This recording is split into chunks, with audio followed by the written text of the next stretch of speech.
สวัสดีค่ะพ่อแม่พี่น้องสวัสดีFCทุกท่านเนาะค่ะกลับมาพบมาพอกับเจตาคือเก่าค่ะในทางช่อง YouTube คลิปนี้เจตาก็จะลุ่งแนวทางของลาวพัฒนาค่ะเป็นของมือนี้เนาะค่ะวันที่9เป็นวันศุกร์20:30ลาวพัฒนาออกเห็นอยู่นี่ประวัติของหนุ่มน้อยหน้ามนต์คนรูปหล่อเด้อค่ะชอเชษฐ์ชัยเพิ่นเข้าไปเพิ่นมาวันที่7เนาะพี่น้องหนุ่มน้อยหน้ามนต์คนรูปหล่อนี่ชอเชษฐ์ชัยลาวพัฒนาออก653ตัวบนล่าง76ของช่อเชษฐ์ชัยเข้าไป3553ตัวเน้นตัวเจาะค่ะFC ใดก็ดีใจนำเนาะค่ะไผใดไผตามหนุ่มน้อยหน้ามนต์คนรูปหล่อ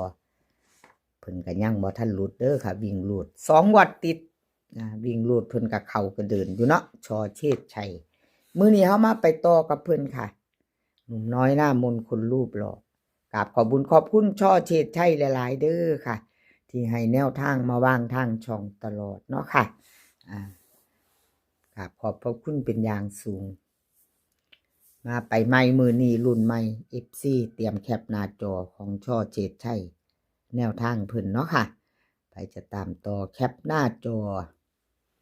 ช่อเชษฐ์ชัยวิ่งรูดเพิ่นให้มา3กับ5ค่ะ3กับ5 2ตัว4หาง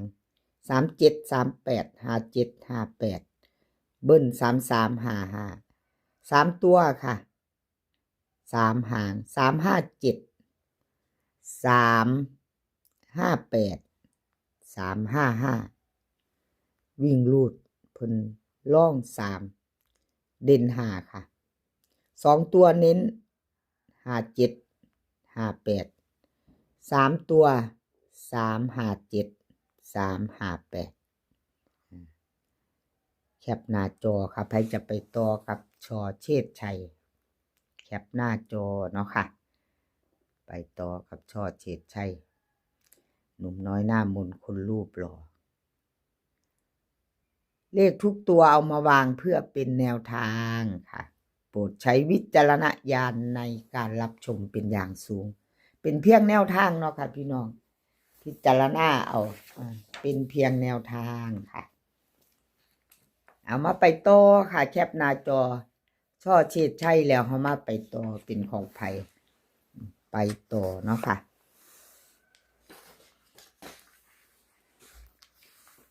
เป็นของมาดามคำนวณค่ะดารามาดามคนสวยรวยนำใจคนสวยมาแล้วค่ะ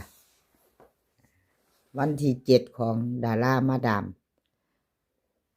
ลาวออก653ตัวบน76ล่างเนาะค่ะวิ่งรูด2ตัวเบิ้ล3ตัวไม่มาไม่เดินเนาะรูดแล้วรูดเลยล่ะค่ะมาดามไม่เป็นไรเนาะค่ะวันที่5เพิ่นเข้า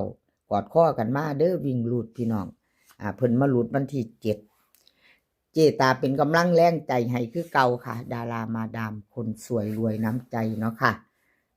เป็นกำลังใจให้กันและกันเหมือนเดิมเนาะค่ะกราบขอบคุญขอบคุณมาดามคำนวณหลายๆเด้อค่ะที่ให้แนวทางมาวางทางช่องเนาะกราบขอบพระคุณเป็นอย่างสูงค่ะคนสวยรวยน้ำใจเนาะค่ะดารามาดามเอามาไปต่อกับเพิ่นมือแรงเอามาดามพาหมู่ข้ามโขงเด้อค่ะมือแรงมาดามคำนวณพาเพื่อนข้ามโขงนะคะไปเที่ยวลาวกันโตกับดารามาดามคนสวยรวยนำใจเนาะลาวพัฒนาค่ะวิ่งรูดมาดามให้มา1กับ3 2ตัวค่ะ4หาง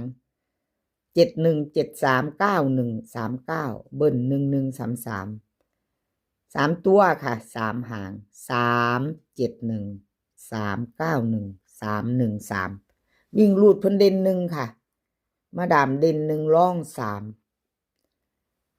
2ตัวค่ะ71กับ91 3ตัวเน้น2หาง317 319ค่ะดารามาดามคนสวยรวยนำใจไปจะไปต่อกับเพิ่นแคปหน้าจอค่ะแคปหน้าจอกับมาดามคำนวณเนาะค่ะไปต่อกับเพิ่นมือแรง20:30ค่ะ แคปหน้าจอไปรุ่นกันใหม่กับดารามาดามเนาะค่ะรุ่นกันใหม่ไปต่อสายวิ่งสายลูดค่ะเบิ้ลเบิ้ลมื้อนี้วันศุกร์เด้อค่ะพี่น้องเอาเจตาเจ้าวันศุกร์อีกแล้วบ่เบิ้ลมาบ่ หัวเลาะวันละนิดจิตแจ่มใสเนาะพี่น้องเนาะ เบิ้ลของมาดามงามอยู่เด้เนาะพี่น้องเนาะ1133นี่อะไรก็เกิดขึ้นได้เนาะค่ะกับแนวทางเนาะเกิดขึ้นได้ค่ะสำหรับแนวทางเป็นวันศุกร์สายวิ่งสายลูดแล้วก็สายเบิ้ลเด้อค่ะ เอาไปต่อค่ะไปต่อรุ่นกันใหม่เนาะรุ่นกันใหม่กับเลขลับนางฟ้าค่ะเลขลับนางฟ้าเลขลับนางฟ้าลาวพัฒนาวันที่7ออก653 3ตัวบน76ล่างวันที่7วิ่งลูด2ตัวเบิ้ล3ตัวเนาะค่ะลูดไปเจตาเป็นกำลังใจให้เด้อค่ะเลขลับนางฟ้ากราบขอบบุญขอบคุณหลายๆที่ให้แนวทางมาบ้างทางช่องของเจตาประวัติของเพิ่นวันที่5ค่ะ8338ตัวนิ้นตัวเจาะเนาะ2งวดเจตาให้เบิ่ง2งวดติดลุดไปงวดวันที่7ก็ไม่เป็นไรเนาะค่ะเจตาเป็นกำลังใจให้เหมือนเดิมมื้อนี้วันที่9แล้วไปใหม่ไปต่อค่ะ FC เลขรับนางฟ้าก็เตรียมแคปหน้าจอรุ่นกันต่อมื้อแลง20:30เนาะค่ะรุ่นกันต่อวิ่งลูดค่ะเลขรับนางฟ้าเพิ่นให้มา4กับ6 2ตัวค่ะ4หาง40 42 60 62เบิ้ล44กับ66ค่ะ3ตัว3หาง460 462 446ค่ะวิ่งลูดเพิ่นเด่น6ตัวเดียวค่ะนางฟ้า6ตัวเดียวรอง4 60กับ62ค่ะเพิ่นเน้นให้วงกลมให้ตัวเน้นของเพิ่น3ตัว460 462แคปหน้าจอค่ะใครจะไปต่อกับรับนางฟ้าเนาะชอบก็จัดขัดก็ผ่านกับขอบคุณขอบคุณเลขรับนางฟ้าหลายๆค่ะที่ให้แนวทางมาว่างทางช่องของเจตากับขอบพระคุณเป็นอย่างสูงเนาะค่ะคลิปนี้ก็ซีเซียนดังที่เก่าค่ะพี่น้องมาดามคำนวณชอเชษชัยรับนางฟ้าเลขมีที่มาค่ะซีเซียนดังจับตามอง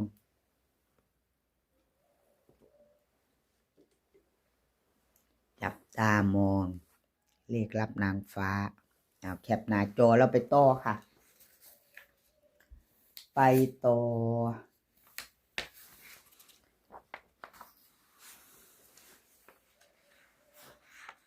เลขมีที่มาค่ะเลขมีที่มาวันที่7ที่ผ่านมาเนาะค่ะลาวพัฒนา3ตัว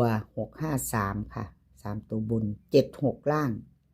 เลขมีที่มาค่ะวิ่งลูด2ตัวเบิ้ล3ตัวชัดเจนลุดไปค่ะพี่น้องก็ว่าเป็นยังเนาะค่ะว่าเป็นยังเจตาให้กำลังแรงใจคือเก่า FC บ่สิว่าเจตาก็เว้าอันคักนี่เนาะอันลุดไปชัดเจนหลุดก็คือหลุด เก่าหลุดไปใหม่มาเนาะค่ะพี่น้องบ่ต้องซีเรียสเนาะ เป็นเพียงแนวทางเนาะค่ะพี่น้อง4-5เพิ่นเข้าไปวันที่5ค่ะจับมือกันมาอยู่บิ่งหลุดเพิ่นมาหลุดวันที่7หลุดแล้วก็หลุดเลยเนาะพี่น้องชัดเจนเนาะ2งวดเจตาให้เบิ่งให้ความมั่นใจของเงิน FC ผู้เพิ่นเข้ามาติดตามรับชมเพิ่นลังเทื่อเพิ่นก็จะว่าอยู่เด้เนาะพี่น้องจักเข้าจักหลุดดอกบ่เห็นชัดเจนบ่ให้ความมั่นใจสิว่าดิอันนี้มั่นใจค่ะชัดเจนหลุดแล้วหลุดเลยเขาก็คือเขาหลุดก็คือหลุดเนาะค่ะในช่องของเจตาผ้ารวยชัดเจนประวัติเนาะค่ะเลขมีที่มาค่ะมาไปต่อวิ่งหลุด2กับ3ค่ะ2กับ3 2ตัวค่ะ4หาง28 29 38 39เบิ้ลค่ะ22 33 3ตัว3หางค่ะ238 329 223 วิ่งรูดค่ะศูนย์พะนะพี่น้องเบิ่งเนี่ยขออภัยหลายๆ2กับ3เด่นทอกันค่ะเด่นเท่ากัน2ตัวเน้นค่ะ28กับ29 3ตัวเน้นหางเดียวค่ะ329แคปหน้าจอค่ะไปต่อเลขมีที่มากับขอบคุณหลายๆเด้อค่ะที่ให้แนวทางมาวางทางช่องคลิปนี้ก็ขอให้พี่น้องโชคดีกับเล่าพัฒนามือแรงค่ะ2 ทุ่มครึ่งโชคดีกันทุกคนมื้อนี้ก็ขอให้มีความสุขค่ะขอให้สุขภาพร่างกายแข็งแรงกันทุกคนเดินทางไปไสก็ขอให้ปลอดภัยค่ะเดินทางไปก็ขอให้มีโชคกลับมาก็ขอให้มีชัยคลิปหน้าพ่อกันไหมค่ะ